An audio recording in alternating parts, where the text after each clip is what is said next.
Hey everyone, thanks for joining the webinar today. So before we get started, I wanted to go over a couple housekeeping items. So we'll be providing the slide deck and some flyers to all participants after the webinar, so you'll have the information to reference later on. I expect the webinar to go about 30 minutes, maybe a little bit less, maybe a little bit more, depending on how many questions you guys have. As we go along, if you have any questions, please post them in the chat.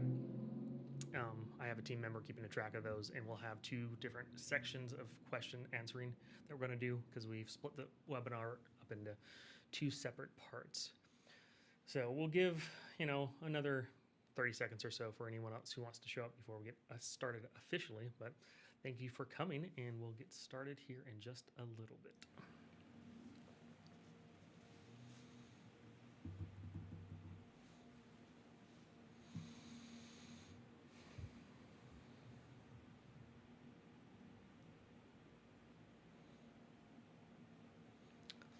All right, I think we're good to go. I'm not going to wait a whole lot of time for people to show up if they're a little late. So I just wanted to give a minute or two before we get started. So the agenda for today is, I'll just do a quick brief overview of what the One Big Beautiful Bill is. We're going to talk about the individual impacts of it for what I think you as my clients or people in general would be impacted by from a tax perspective, and then we'll take questions, talk about the business side, and take questions again. So like I said, as we go along, please feel free to leave your questions in the chat, and we'll get to those hopefully as we get to the questions and answers section. So the One Big Beautiful Bill was officially passed in July of this year. July 4th, I believe, is when it was officially signed by the president. It is a massive bill. It's like 1,000+ pages long, and it is not just a tax bill. It has funding allocations. They name things in it. They do a bunch of stuff with the bill.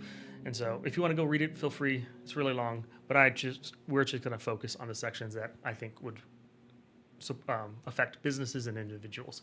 So we're going to talk about those specifically and ignore the rest, but there is a lot in that bill. So the four main things we're going to talk about today are here for the individuals: no tax on tips, overtime pay, the ad exemption, the deduction for seniors, and then the car loan interest deduction. Starting with no tax on tips, the biggest thing I want to make sure you guys are aware of there is if you qualify or not. And we'll talk about the rest of it as well, but there are specifically designated industries that qualify. Then there's a general outline of what those industries are. If you aren't in one of those industries, you might be able to qualify as. And then there's specifically excluded industries. So the industries specifically included are food delivery services, Uber Eats, DoorDash, those type of things, barbering, hair care, nail salons, aesthetics. Those are like the laser shops that do the laser hair removal or other things with lasers, different things like that, body and spa treatments, and then content creators. So those are specifically stated in the bill or in IRS code that you are allowed to take the tip deduction if you are in one of those categories. If you are not in one of those categories, the general language states that it had to be normal and customary for your industry to receive tips before the bill was passed. So that excludes any industry trying to make tips part of their normal part of business going forward. So if you fall into that category, meaning that your industry had tips beforehand, that was normal part of your pay, then you might still qualify. The specifically excluded categories are professional services mostly. So you got healthcare, law, engineering, architecture, accounting, actuarial services, performing arts, consulting, athletics, financial services, and brokerage services. And then the broad definition of if your business is based on your reputation and skill, then that is essentially excluded from this. So it doesn't matter if you've ever received tips as part of your normal compensation. If you're one of those categories, this doesn't apply to you. So for no tax on tips, the max you can deduct is $25,000. That starts to phase out at $150,000 for individuals, $300,000 for married couple, and fully phases out at $400,000 for an individual and $550,000 for a married couple. The other thing I'll mention is all the things we're talking about today are effective for 2025 tax year. So that means that you as an individual, if you fall into one of these categories that the deduction might be for you, you're going to probably see a larger refund for the 2025 tax year than you would normally because we're already halfway or more through the year when this bill was passed. and you pay taxes as if it didn't happen. So you're probably going to see a larger refund, and that applies to yourself or employees or friends you know. So it's a good thing to keep in mind that if you do qualify for one of these, that you'll get a bigger benefit when you file your tax returns. The only other thing I'll mention about no tax on tips is it does apply to independent contractors as well. So you don't have to just be a W-2 employee. You can get this by being an independent contractor. The caveat there is that the IRS will probably update the 1099 NEC form to include a field for tips. If they do not, the person providing you the 1099 has to give you a breakdown of that income and which portion of it is tips for you to be able to claim the deduction. So that's a quick overview of no tax on tips. The next one we've got is overtime pay. So this one, which is nice, is similar to no tax on tips on the phase-out thresholds. So it's a max of $12,500 for an individual, $25,000 for a married couple, and then it fully phases out like no tax on tips at $400,000 for an individual and $550 for a married couple. The thing with overtime pay is that is defined by federal regulation. So qualified overtime pay is overtime pay. You have to actually work more than 480 hours and get the time and a half and the different overtime things based in already federal regulation. So that's the qualification for what qualifies as overtime pay. And like I said, with no tax on tips, this is for 2025. So if you or anyone you know has worked overtime pay for 2025, they're going to have a larger refund because of this deduction for this year. Seniors, we're going to do that one, and then the most complicated probably is the loan car interest on how to qualify. So the senior deduction, the thought behind this is they wanted to make Social Security non-taxable, but because the government is complicated and kind of a pain, they couldn't do it through the bill they put forward, which is a reconciliation package. They can only change certain tax laws and laws in and of themselves through the reconciliation process. So instead of making Social Security non-taxable, they just added an extra deduction for seniors, anyone over 65 as of 2025. So if you're over 65 in 2025, you're going to automatically get a $6,000 deduction whether or not you have Social Security income on your tax return. And then that does phase out for individuals at starts phasing out for individuals at $75,000 and for a married couple at $150,000, and it's fully phased out at $175 for an individual and $250,000 for a married couple. So if you're 65 or you know someone who's 65, they're going to have an extra deduction just because of their age to offset the tax on Social Security. Finally, we've got the car loan interest deduction. This one's complicated because of how you qualify, but so a qualified vehicle has to be, the original use is of the person who purchased it, meaning you can't buy used cars. So you have to be the first purchaser of the vehicle. 2, the gross weight of the vehicle has to be under 14,000 pounds, so it can't be a commercial vehicle. It has to be a personal use vehicle. And then final assembly has to be in the United States of America. So those define what the car can be that you can get a loan on. And then part 2 of that is that the loan has to have been, the debt has to have been incurred as after December 31st of 2024. So it has to be a new loan. That said, you can refinance your car as long as it qualifies and refinance it, and then that loan would qualify for the interest deduction. The loans that are excluded are for fleets, which makes sense, commercial vehicles, any leased vehicle, so you can't lease a vehicle and get the deduction, and then salvage titles and cars used for scrap are not allowed, as well as related party. So if you're one of those following things, you can't qualify for a loan or for the interest deduction. In addition, you do have an extra filing requirement.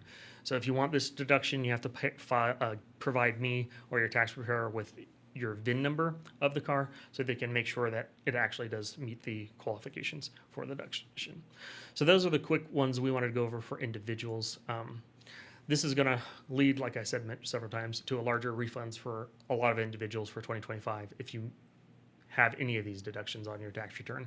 And then you're going to have more documentation needed to provide for your taxpayer to receive the deductions listed. So, any questions about the individual stuff?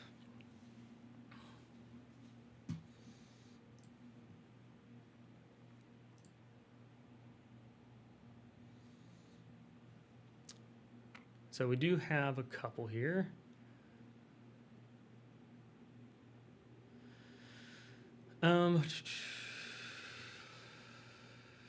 So that is a good question. I forgot to mention. So the no tax on tips deduction, overtime deduction, and the senior tax deduction, those are all three of those you can receive without itemizing. So if you don't itemize your deductions, you get all three of those whether or not you do or not.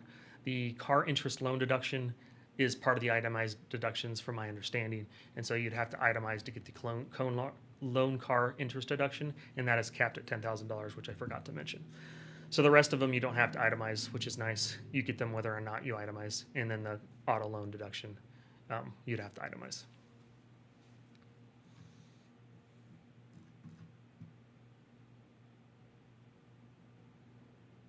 Oh, yeah, I forgot to read the question aloud. The question was from Michael Jones, does the $6,000 deduction for Social Security offset apply to standard deduction or itemized deduction? So essentially you get the standard deduction plus.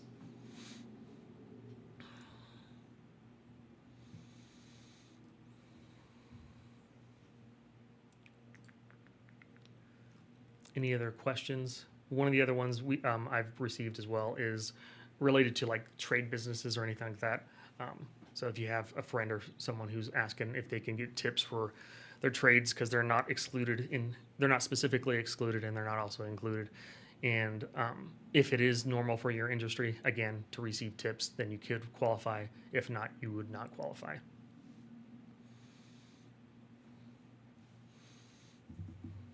If there aren't any other questions, I'll hop on to our business ones.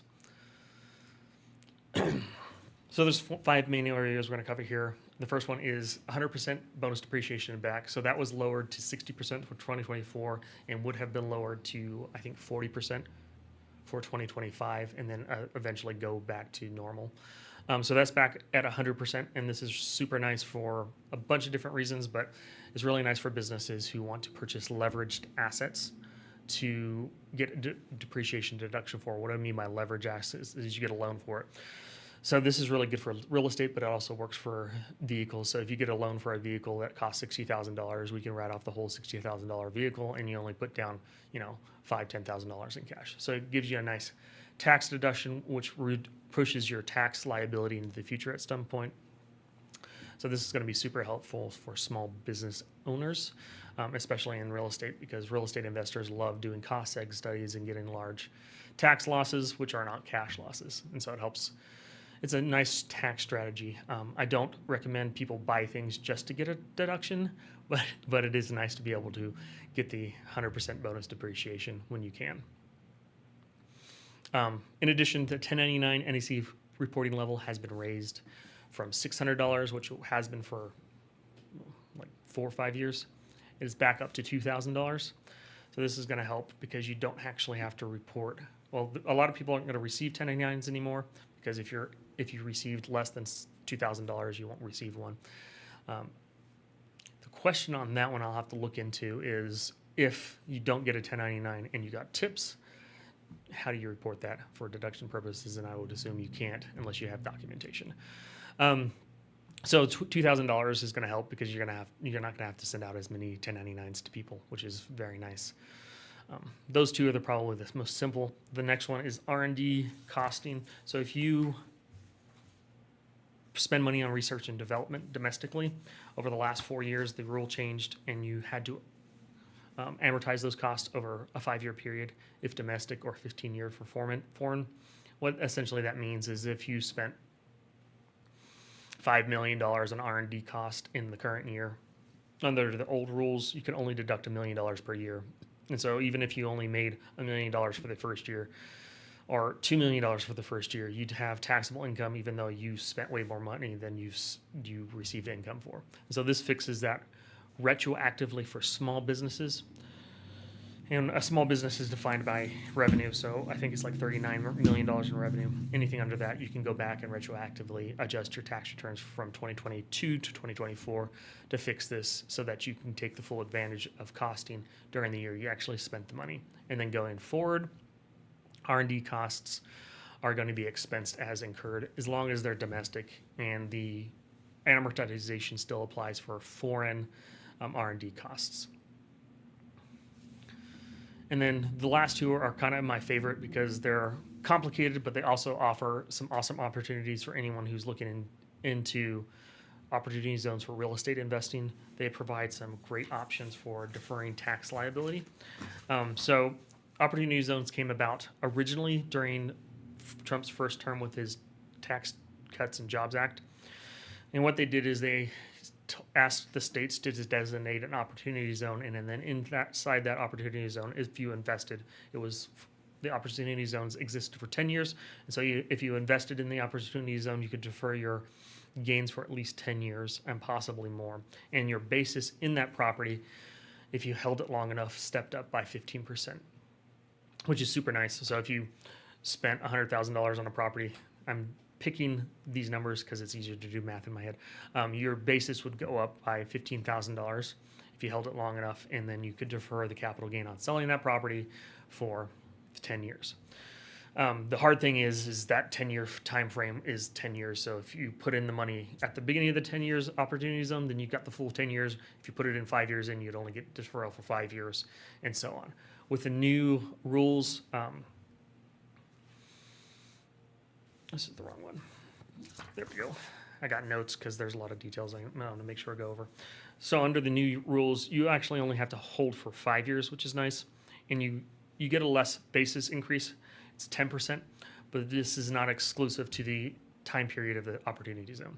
So the new opportunity zones are going to open in 2027 and go through 2037. And you can purchase anytime through that period. As long as you hold the property for 5 years, you still get that step up in basis.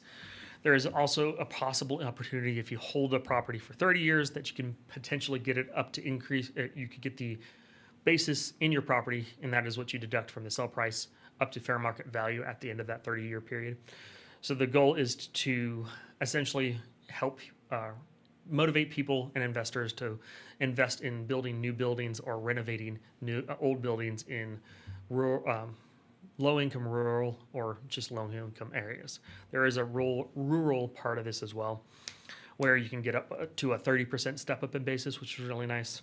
And the amount for renovation normally is 100%, so you have to double the cost to get the deduction or get the step up in basis. Well, with rural areas, that is only 50%. So there's some benefits there, and this is an awesome opportunity for anyone who's looking to put money into real estate, to be able to essentially flip things and move money around without having to pay capital gains tax for at least 10 years, if not longer, depending on how you do things or how long you hold the property. So it's a really cool thing that is going to be permanent now. So every 10 years, new opportunity zones will be designated and the whole thing will start over again. This last one is QSBS, which is Qualified Small Business Stock Deduction. So if you own a small business owner, or own a small business, or you know someone who owns a small business, this is a great way to exit a small business without having to pay any tax at all on the sale of the business. And this is really, it works well for pretty much any business. They say small business because the definition of a small business from the SBA is less than 500 employees. And then for this specifically, I think it's $30 million in assets. So as long as you have less than the amount of assets on your balance sheet, you qualify as a small business, and you can exclude up to 100% of your sell price from capital gains. So it's really cool. The old rule allowed you to exclude up to $10 million and required you to hold to be in the right entity and et cetera for 5 years for this to qualify. The new rule ups it to $15 million, so you can exclude up to $15 million of gains from tax, which is awesome because that's a huge savings depending on what range that is. And then it allows you to have a prorated savings. So if you only have the asset for 3 years, you get a 50% savings, 4 years, 75%. And then, of course, if you hold it for the full 5 years, you get 100% exclusion. To qualify for the small business stock exclusion or stock sell exclusion, it has to be a corporation. It can't be an LLC taxed to a corporation. It actually has to be legally a corporation. set up that way, and the owner, you have to be the original owner of the stock, because corporations are the only ones that actually issue stock. You have to be the original owner of the stock, so you have to be an original investor. You can't buy the stock from a different investor, so it has to be original issue stock to you. And then the assets, I was wrong about that. It's less than $50 million, so it's even higher. And then if you hold it for 5 years, you get the 100%, 75% for, and at 3 years, you get a 50%, which is really nice. So if you are a small business owner, or you know a small business owner who might want to sell their business eventually, it is best to do some future planning and at least give me 3 years, best off 5 years, to make some changes so that when you sell your business, you can essentially pay no tax at all on the proceeds, which would be super nice for small business owners. And there's a lot of them out there who are looking to sell their businesses. So what this allows, the new tax changes here are more tax deferral opportunities. So the whole thing about tax planning is you will pay tax eventually, or with the QSBS, not at all, but most tax strategies are about deferral. So the new tax law allows us to have more deferral opportunities than were before, because of the phase out of the Tax Cuts and Jobs Act. And then with the 1099 NEC changes, that lowers the reporting burden for a lot of business owners, because you're not going to have to send out nearly as many to still keep compliant. So are there any questions about any of those topics that we had?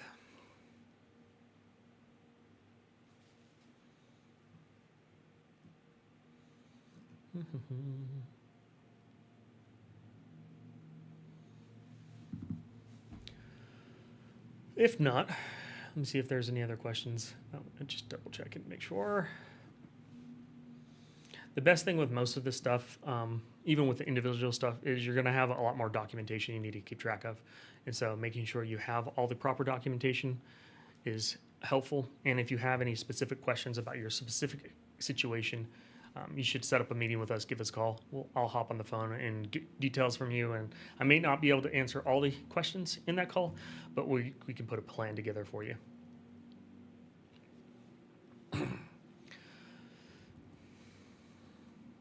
But that is all I have for today. It is a lot of stuff. Like I said, we're going to share the slideshow with you. And then we have some flyers that you can hand out to friends who might have questions about what the tax law changes are and how that impacts them. I didn't go over any of the things that are ending. So those will be on the flyers.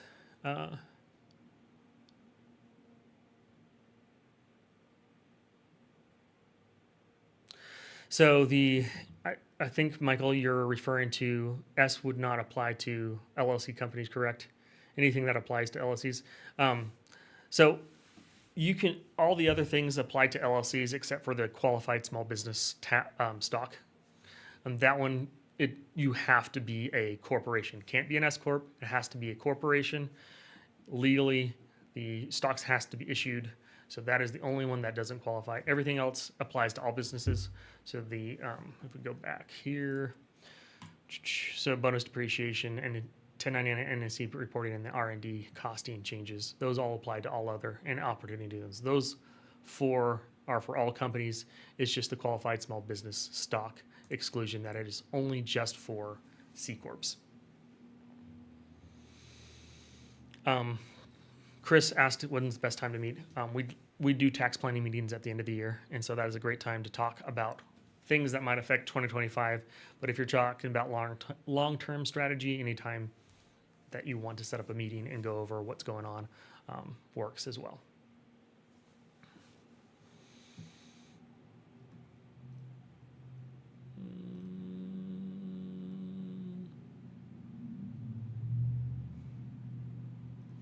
So going back to Shai asked if you should be purchasing equipment every year.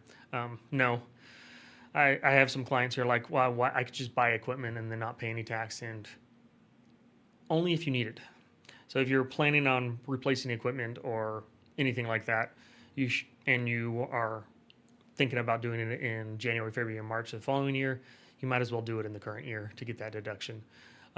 because for 2025, bonus depreciation is at 100%. So we want to defer that tax liability in the future as far as possible.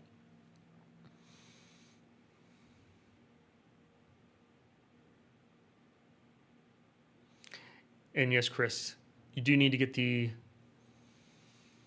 have to purchase the items before the end of the calendar year for it to qualify for 2025.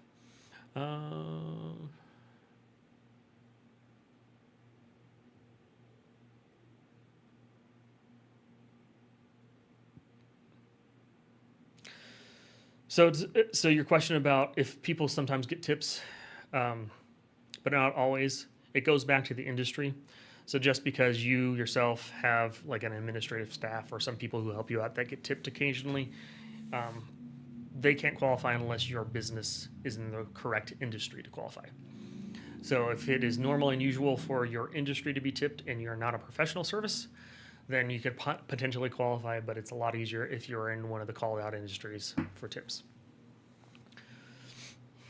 And there's going to probably be some slight reporting requirements whenever the IRS gets about to issuing new forms for W-2s and 1099s. So as a business owner, you're going to probably have some slight reporting changes on those two items for tips and qualified overtime. So you're going to, I'm not sure how they're going to handle it, but we'll find out whenever they get around to it. And that is the other reason we waited a little while to do this webinar, is because there's still a lot of things the IRS needs to get together to provide taxpayers, tax preparers, and et cetera information on how they're going to implement these rules. I mean, one of the best examples of that is no tax on tips. Content creators were not originally included in that, and that got added about, 2-3 weeks ago. So there's going to be some more things that added, and we'll try to keep people updated as we find out information. All right, that's all we've got for today. There's our phone numbers, email address, website. If you have questions, want to schedule a time.